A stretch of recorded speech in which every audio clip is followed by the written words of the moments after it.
Wow. Merry Christmas, everybody.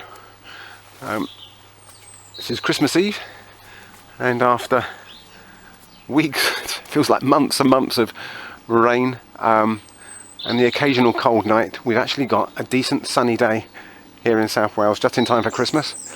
And they forecast, because it's cleared up and it's less cloudy, they forecast some colder nights. So this here tree fern, Dicksonia Antarctica, I think it's probably known as for most people, New Zealand or Australian tree fern. As you can see, still in its hello there everybody. It's still in its pot, but it's been there for that would have been about 2003 we put that in there, so it's been there for 17 years, and it's well rooted through. It's grown about that much in the 17 years that we've had it, so it's not a fast growing thing, but it's a beautiful, graceful kind of tower of foliage, and this strange woody trunk which actually is full of root. So when we're watering this in the summer, they love to be well watered, particularly around the leaves and the trunk. We spray the water over the trunk and down into the middle here, so that all those roots that are in there can absorb the moisture. They love kind of humidity and rain. I remember seeing them in New Zealand as we were driving around between the hills and the mountains. You could see drifts of these on the kind of the mist covered mountains. So here in South Wales, where we're well blessed on the rain front, they do rather well, but we just got to watch it in the winters. This one is quite tough because it's got this lovely woody trunk there, but the core, where the new growth comes from in here, is where we now need to do a bit of protection. Just in here.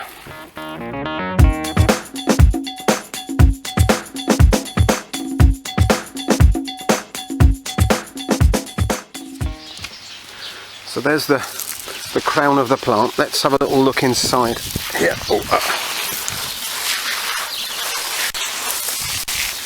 There we go. So there's a few leaves from these trees that we have just in front of us there. So those trees provide a bit of shade, which these plants love. They like a bit of shade.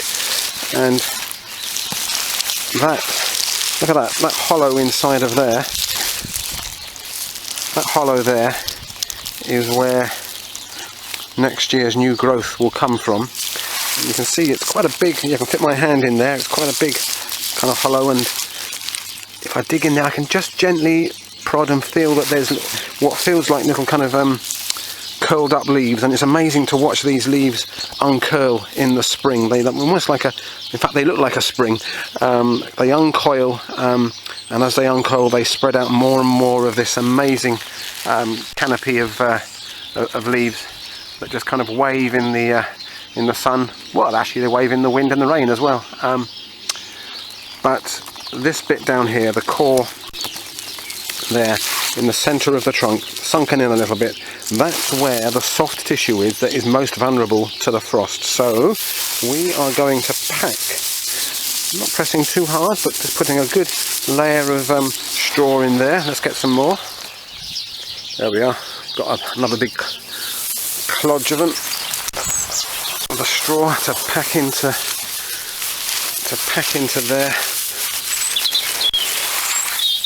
Can you hear those birds? We've got a gang of sparrows in the shrubs there behind the fig tree.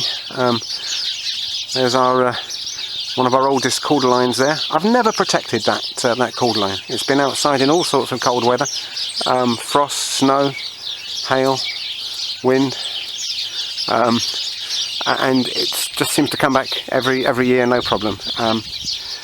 Anyway, slight distraction. So there we can see we've got a good layer. The kind of the hollow was probably down to about this sort of level here, and then we've filled it up with this straw. Now, to be honest with you, that's pretty much all I've done over the last couple of years. I might just trim off a couple of these lower fronds, I'll do that in a second, and wrap them around the outside. And if we get a winter like we've had the last few winters where we get the odd -1, -2, maybe even -3, -4, but it's above freezing during the day, that's probably all I'll do. These leaves will take a bit of frost. If it starts to go much lower than that, -5 probably would be the kind of the bottom line. If it goes below -5, and particularly if it goes below freezing during the day as well, then I would have to think about cutting all these off, putting more straw there and wrapping it with some fleece or some hessian sacking, something like that. I'm not a big fan of the plastic, wrapping it in bubble wrap and plastic, unless it gets really, really cold, because when you do that, the plant starts to sweat inside there, and that can cause other problems. So kind of level 1 would be the straw to protect the soft core, and then level 2 would be to kind of cut it all back and wrap it in more straw and some hessian. But I'm just going to finish off now by putting some of these old fronds around the edge here to tidy up and provide an extra amount of kind of protection just around this layer here. So let's have a go at that. There you go. You can see I've put some more straw around the outside here just to fill in, to give an extra layer of protection around that soft core. So now I need my secateurs, and I'll just take off 1 or 2 of these lower leaves. Let's get that one there.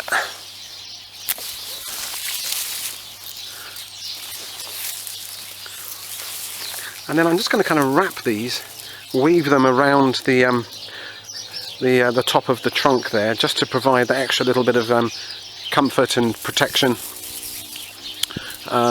around the top there. Let's have a go at that now. There we go. You can just kind of weave it around. Yeah, that looks quite nice, doesn't it? I have heard of some people who will sometimes put a layer of these along the trunk, which I guess if it was really cold we could do that, but this hard, tough trunk will take a few degrees of frost, no problem. So I'm going to put another couple around the top here just to finish off, and maybe do 1 or 2 in the crown there as well. Yeah, there we are. So I'm just going to cut this up into short little sections like that, and having wrapped, excuse me birds, I'm talking, having wrapped the crown in, woven a couple of the fronds around through there, I'm just going to put these on the top. Let's have a look at it. There's our straw. I'm just going to put these on the top here to make a nice bird's nest, this, isn't it? Yeah, not for you, mate, no. Although, to be honest, I wouldn't mind if a robin made a nest in there. He'd probably keep it extra warm for me, but he wouldn't be very safe from the cats, would he? There we go. So we've got a good old layer of straw, and then leaves on there. I've just broken this this frond off by mistake, so I'm going to cut him off as well and put him on top just to finish off. So that's how we protect our tree fern in the winters. As I say, we would add more protection if it was particularly cold.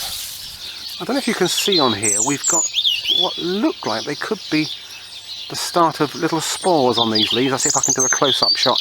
If any of you have had more experience of these than me and have been able to collect spores, here's what I'm looking at here. The start of some nice spores. Maybe I could grow some little babies. Let me know on the YouTube channel. It's always good to hear from you.